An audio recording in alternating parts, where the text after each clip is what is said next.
Where did the towers go? Where did the towers go? Where did the buildings go? Where did the towers go? 10 years you've been looking at this evidence, and you've pinned it down, and you've pinned it down, and where'd it go? Dust. Gone with the wind.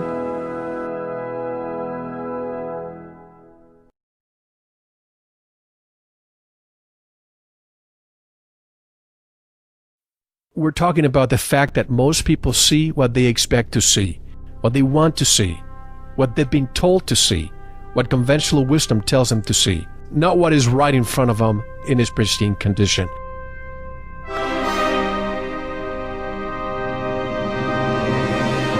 They didn't burn up, nor did they slam to the ground, but turned into dust in midair. Although they were demolished in such a way as to look as if they fell, they did not fall at all. The buildings, in fact, mostly turned to dust before they hit the ground. You see the steel falling in midair, trailing dust. It's not hitting anything as it's flying through the air. So why is it turning to powder in midair? It's not pulverization, it's not vaporization. I call it dustification. The buildings turn to dust. Those towers literally disintegrated. They went into dust. How could so much steel and concrete just vaporize? Did it all turn to dust? It's incomprehensible for somebody to see something solid turn into dust. The buildings turn to dust in midair. If you look at it, you can see that.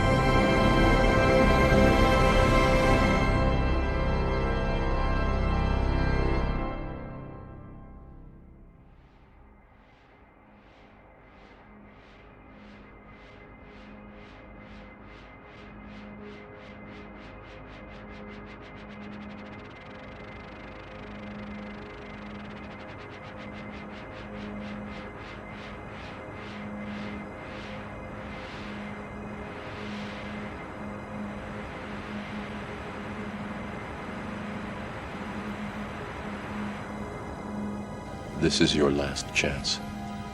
After this, there is no turning back.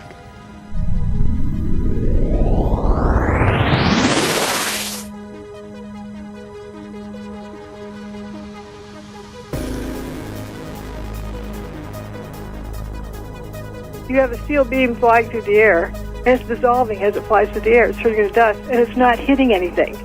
The building was not smashed to bits. So that's why pulverizing doesn't describe it. No explosions, no heat, no flames. Vaporization implies high heat. If you would have seen the whole building glowing, people would have been blinded by the light. It's very dense dust. It initially blocked out all of the sunlight, 100% of the sunlight, so it was pitch black. You come to the realization that these pieces of material are becoming dust. They're frothing up into dust as they fall. And if you watch some of these pieces, you can actually see them turning to dust before they hit the ground.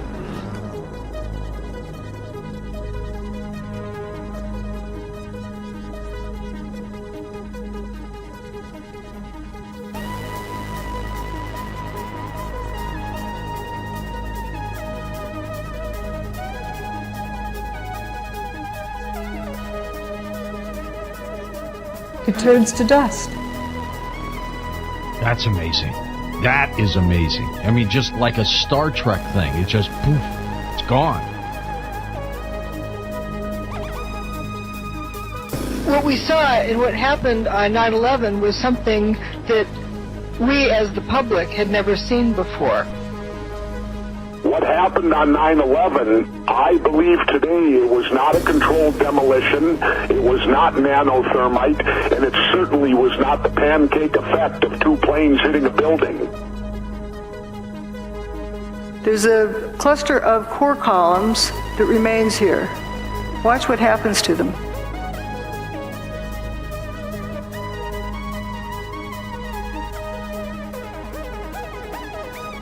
They just faint.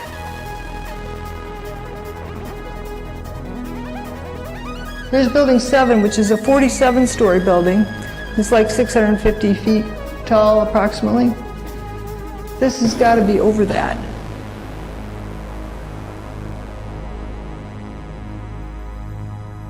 It physically disintegrates in front of your eyes. Not concrete, but steel. You can see all of this just frothing up into dust. And it's also blowing downward. That's about 700 feet tall. If that thing tipped over, it would take out a few blocks worth of buildings. How's it going to go straight down?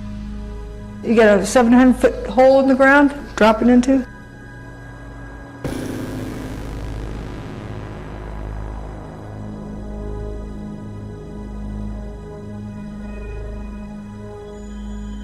This video is of Building 7.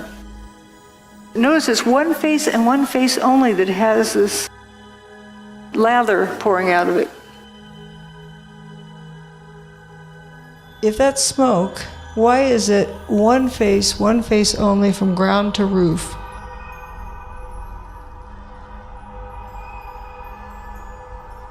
That does not look like a fire pouring out a window. Is basically not touched at all. A few little fires in it. I mean, it was weird. It was bizarre. It blew out of one face of the building only, from bottom to top.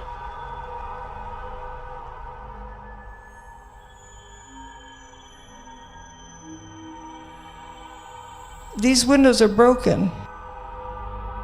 If it was smoke from a fire and it really needed to get out, why isn't it coming out these windows? If there's a traffic jam, why does it take the path of least resistance? Notice it's spiraling around. And the wind that day was only like 7-8 miles per hour. It's not pushing out, it's being sucked out, it looks like.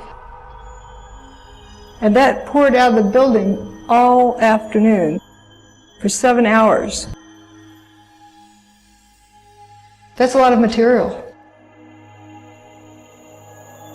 So basically it was disintegrating from the inside. By 5:20 p.m., there wasn't enough mass left to slam to the ground.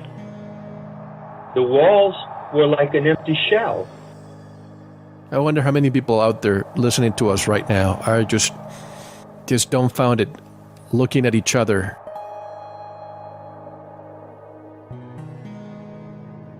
Here was these huge buildings that turned to dust in midair right in front of our faces on TV. Why did so few people see that? Because they were told to see a collapse, maybe? It does not fall within their learned parameters. Conventional wisdom kicks in, and it says that it's impossible to dustify a building.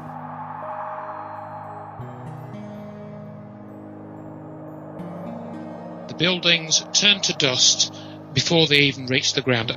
You can actually see this happening.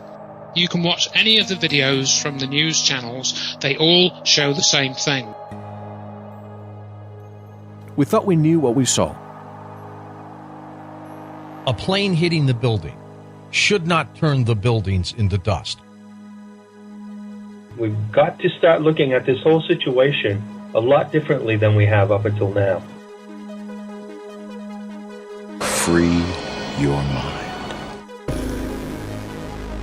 They just seem to crumble.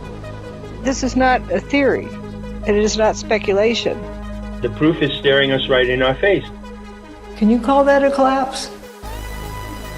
The building didn't burn up, nor did it slam to the ground, but turned into dust in midair. The 110-story tower disintegrated in just 10 seconds.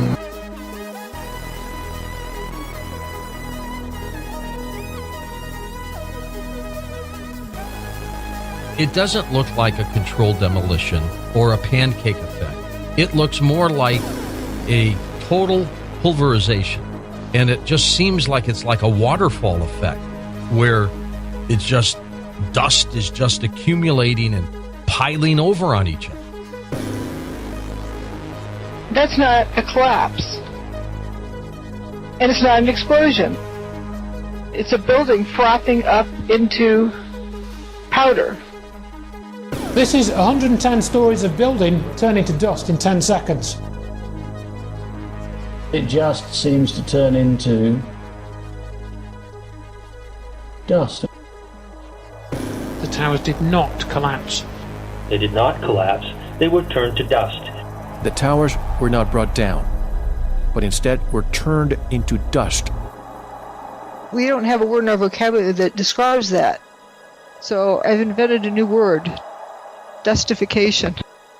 I kind of define it as the process of turning a solid structure into powder in midair. Dustified. There it goes. Wait a minute, that building's turning into dust in midair. Collapses don't do that.